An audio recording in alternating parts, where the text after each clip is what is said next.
నమస్తే మిత్రులారా, నేను మీ శ్రీనివాస్ చౌహాన్ అడ్వకేట్.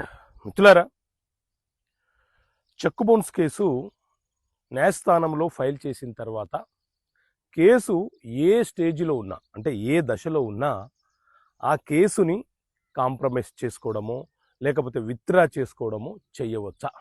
సో మిత్రులారా, చెక్ బౌన్స్ కేసులు మన దేశంలో ఫైల్ చేయడానికి నెగోషియబుల్ ఇన్స్ట్రుమెంట్ యాక్ట్ అనే చట్టం అమలు ఉన్నది.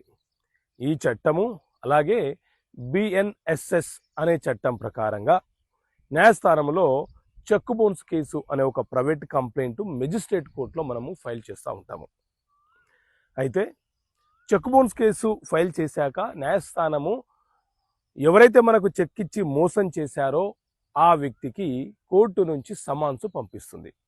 సమన్సు పంపించిన తర్వాత అతను కోర్టుకు హాజరు కావాలి. కోర్టుకు హాజరైన తర్వాత న్యాయస్థానము అతని తరపున వాదించుకోవడానికి ఒక న్యాయవాదిని నియమించుకోమని అవకాశం ఇస్తుంది. అతను న్యాయవాదిని నియమించుకున్న తర్వాత అతను ప్రతి వాయిదాకు కోర్టుకు హాజరు కావాలి. అలాగే ఎవరైతే కేసు వేశారో కంప్లైనెంట్ కూడా ప్రతి వాయిదాకు హాజరు కావాలి.